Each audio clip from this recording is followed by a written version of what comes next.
Good evening, cowboys, cowgirls, and outlaws. Welcome to the Slick Sixguns Network. I'm your host, Slick Sixguns, and I'm here to provide education, tips, and community for those interested in the Western shooting sports. If you're interested in stuff like that, be sure to hit that subscribe button and that notifications bell so you don't miss anything. Now let's pack our wagons and see what's being discovered out west. Good morning, cowboys, cowgirls, and outlaws. Welcome to the Slick Sixguns Network Facebook page. I'm your host, Slick Sixguns, and we are going to be having another episode of Coffee with Slick Sixguns. So make sure that you guys have your coffee out because I'm going to get mine. Here we go. Here's to a beautiful morning, a wonderful day in the great state of Texas and in the United States. So cheers. Anyway, let me know in the comments section what you're drinking, where you're watching from, and of course, how you're doing today. I'd love to hear what everyone's doing today, and also, maybe it's 5 o'clock somewhere, maybe it's the morning, maybe it's the late evening, and you're just watching me because you have time, or you want to get away from that oppressive boss of yours, or maybe you just want to learn something new. You never know. Anyway, thank you for tuning in today. I'm going to go ahead and let you guys know that if you guys are ever interested in supporting coffee content, you guys can always buy me a coffee at the link below in this video. You can also become a patron if you are interested in becoming someone who really wants to support the channel. It's a great way to do that for less than $1. For $1 a month, you can help us out, and it's much appreciated. Thank you. Because without you guys, this stuff wouldn't be possible. Alright, so we are going to be having another firearm on this channel today. I hope you guys have had a chance to read the description section. I'm going to bring it on here in just a second. And as always, I'm not doing a comprehensive review. This is merely a chance for me to get to know you, you to get to know me, a chance to talk about the firearm that I'm going to be bringing on. I'm going to be talking about a few things specifically with the firearm. I'm going to be talking about how much I paid for it, what my opinion is of it, what I got it for, and what do I currently use it for. So, there's going to be a couple topics we're going to cover in this, and stay tuned. It's going to be a pretty interesting episode, so here we go. All right. Here we go. This is my 1862 Pocket Police revolver. I'm going to go ahead and give you a quick overview of it as we go over it. So we're going to have a brass back strap here. Oh, and of course I forgot. I'm going to go ahead and show clear because I know that people are going to hate on me. This is not a cartridge gun, so you would be looking for the nipples to make sure that they're clear and the chambers are not loaded. And no, there is no one in front of the camera, so haters gonna hate, got it, don't worry about it. Anyway, we got a brass back strap here, we got a nice one-piece grip here, so very shiny varnish on it. We got a color case hardening on the frame, and the grip frame is going to be brass with a brass trigger guard, blued trigger. It's got a fluted cylinder, and the hammer, much like any of the open tops back in the day, are going to have a very high spur.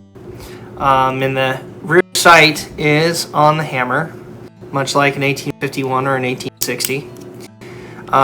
As I said, the cylinder is fluted, and you're going to see a nice round barrel here with obviously our loading lever, because this is cap and ball. The front sight here is rather tiny, if you guys can actually see that. It's kind of just a nub, and then obviously you got the bore right there. Going back to the other side, just go ahead and show you guys this. I'll stop talking and just let the gun do the talking for me. There you go. Alright, so this is my 1862 Pocket Police revolver. let's talk a little bit about this revolver as far as what I got it for, how much I paid for it, what I think of it, and all that good stuff. So thank you for tuning in today. It's going to be awesome. Let's start this off with how much I paid for it. So a lot of people are probably going to be thinking, well, you know, I want to go out and purchase a firearm like this. I am interested in, you know, seeing what something like this might cost. And of course, you know, people want to know that just in case they want to spend the money. So keep in mind that the prices that I tell you may not be current. It's just what I pay for it at the time that I bought it. So the cost for this revolver that I paid was $200 out the door. I know some people have paid less, and I know some people have paid significantly more. This was kind of something special from a friend of mine that actually was willing to let me have it, and you know, I just couldn't say no, and the price was reasonable, so I took him up on it. Correction, I think I paid about $260 for this, not $200. $260 for it. So, oops, I made a mistake there. Anyway, $260 for this revolver, and I'm sure you can get it for less or get it for more. So, you know, in my mind, that's pretty reasonable for a handgun. You know, nowadays, you're running $400 and up for modern handguns anyway, or even more than that. So, you know, cap and ball revolvers are a relatively cheaper option to get into. You know, and if you are interested in those little pocket guns, this is something that you can think about. So, about $250, $260 that I paid for it. Relatively reasonable. Let me know in the comment section what you think of that price. Maybe you paid less, maybe you paid more. Let me know. I'm gonna have my coffee again and enjoy it. Alright. So, why did I get this revolver? Well, I kind of went a little stir crazy, and I just started randomly collecting firearms of the Old West, and I really didn't have. This is one of the few weapons that I have that I didn't really have a reason for getting. Other than the fact that I just kind of was in the mood to buy cap and ball revolvers, and I happened to find this one relatively decent price, and didn't really have any intention of using it per se. I just wanted to collect it, and that's really what I got it for. So, you know, it was kind of a spur of the moment purchase, and just thought it was something that might be nice to add to the collection. So that's why I ended up getting this. Now, have I shot this thing? Yes, I have. The caliber of it, to let you guys know, is 36. You can kind of tell that because if you look at it, you're going to see there's a step in the cylinder to accommodate a larger ball and all that stuff. You're going to see that a lot of the pocket pistols that were cap and ball back in the day were more of a 31 caliber. Don't go 100% by me on that, but you know, you're going to obviously see that they're going to be smaller than 36 probably. You know, I say probably. It's just that a lot of the replicas that I've seen and a lot of the originals that I've seen usually come in 31. But this one does come in 36. Whether the originals came in 36 caliber, I'm not 100% sure. So I'm not going to say that that is 100% true. But it is a 36 caliber replica of an 1862 Pocket Police, and it holds 5 shots, not the traditional 6 that you would see on a regular standard full-size cap and ball. You know, I'm not sure what the regular pocket 1849s used to carry. Maybe they had 5, maybe they had 6. I'm not sure. So don't go by me on that one. I'm not going to quote that as gospel. I would have to do a little more research into that to give you a definite answer. Once again, this is not a history video, so don't hate on me too much, okay, if I get a couple things wrong. What else? Well, like I said, I told you why I bought it. Yes, I have shot it. You'll actually see there's a few videos on my YouTube channel in which I have tested some round balls that were given to me by a viewer, and that was kind of interesting. It's, you know, for what it is, it was relatively accurate. The round balls were great in it. I haven't shot conicals in it. I don't know if I'm really going to try. I know there's been some conversation that it's kind of hard for some of the conicals to actually fit through the loading gate area. I don't know if that is the case with this particular model right here, but I may try that in the future. I may not. I don't know. We'll see. I do have one video on my YouTube channel in which I talk about the specifications of this revolver, so if you're interested in finding out more about it, I highly suggest you go watch that. Alright. Please let me know at any point if you guys have any questions on this revolver as we keep going. So, what do I currently use it for? Well, see, the thing is that I do not really have a use for this at this time. I know that I could have potentially used it in the pocket pistol variant of SAS. However, caveat on that, because I know I'm going to get a comment on it, there's actually a reason that you can't. And the reason that you can't is because the barrel is over a certain length that's required of a pocket pistol. So this legally technically can't even be used in SAS in side matches. I know that with the plainsmen and stuff like that, they say that it has to be 36 caliber or larger. I'm not 100% sure if they limit it to certain models. So I would have to take a look at that. Maybe it might fit in that category, but the pocket pistol, unless the barrel is cut down, I would have to basically either get permission from the club president or whoever's running the match director to even use it,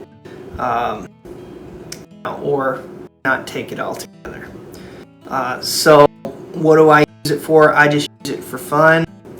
This is just something to kind of go out and have the experience of cap and ball, shoot a little bit bigger than, shoot a little bit bigger of a round ball than a typical carry cap and ball revolver. And it's really what I use it for, So that's what I have it for. There you go. I'll go ahead and show this to you again so you can have a nice overview. Stop talking for a minute.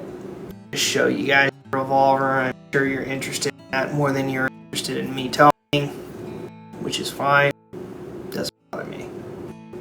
It's pretty looking, and it is a replica. It's not an original.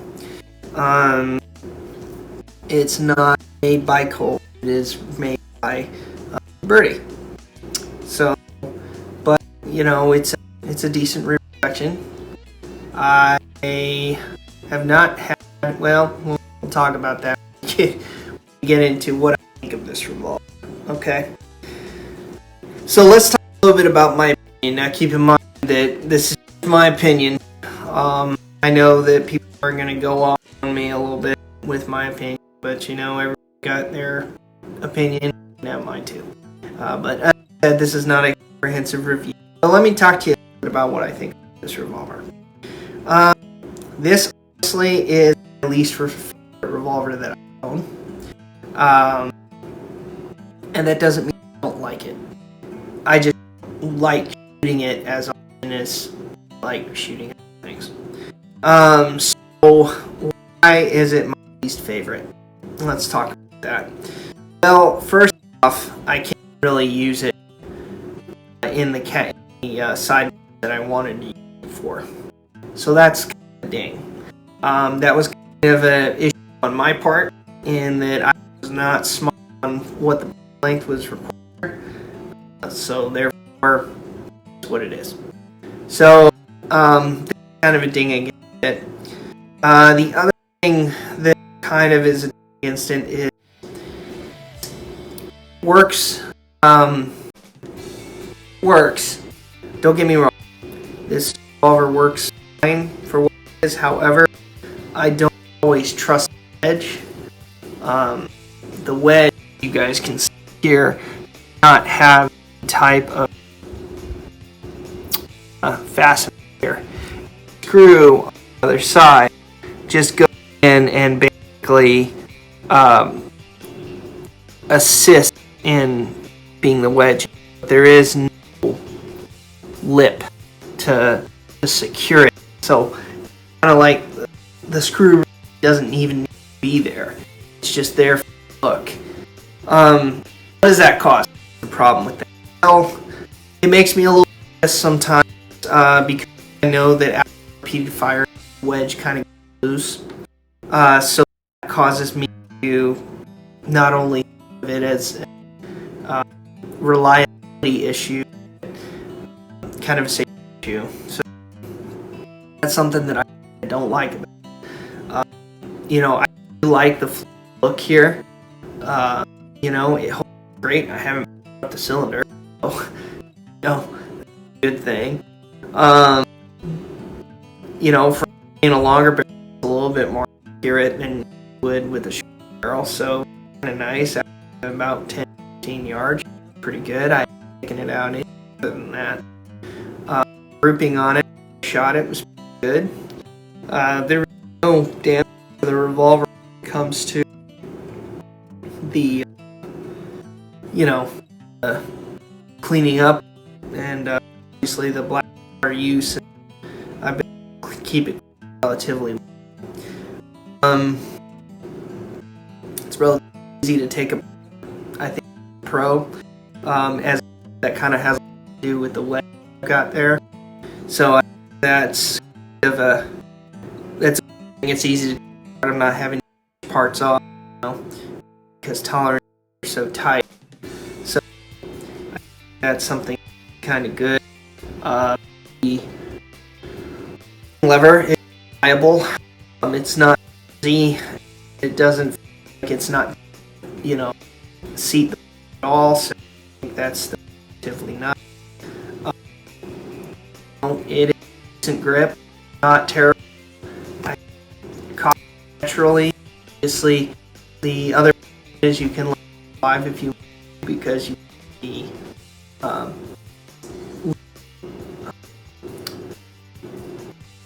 little in the middle actually hammer on. It's not going to be a primer, so that is a pro of, you can actually keep 5 much once you can all 6 if you do. So and a lot of color. He has that definitely got some cylinder from using, and say that's my opinion. The part consequently small. It's a size of what you need from a Colt black powder. So that's my opinion. It is nice cap and collar. Interesting. How are you guys?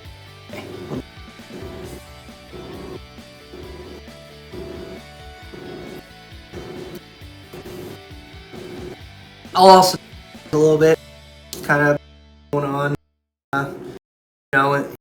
right now with the channel, since you guys on here are looking at my firearm. as you guys know, do targeted grade primary of income. That is very well. And really taking it as for the season. So you can always be, if you're interested in Central Texas, follow me on that.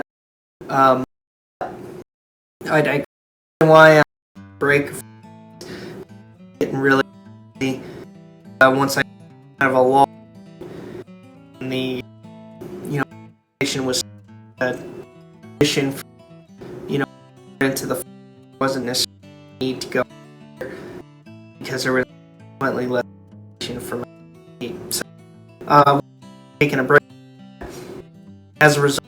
I'm able to a little bit more on my YouTube. My YouTube channel, social media, and see me here.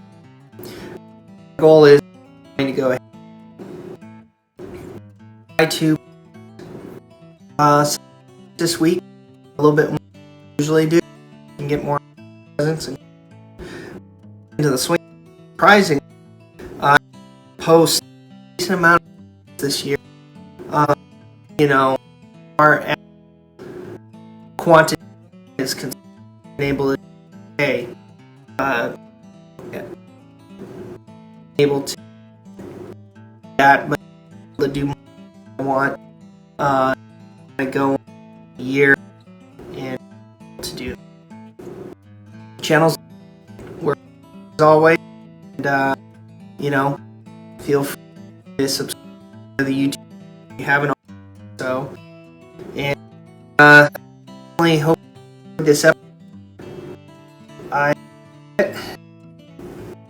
hope to stream much.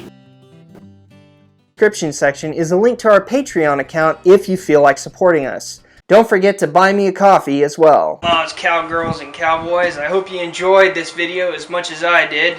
And if you're looking forward to the next video, I'll see you on down the trail. Have a good one.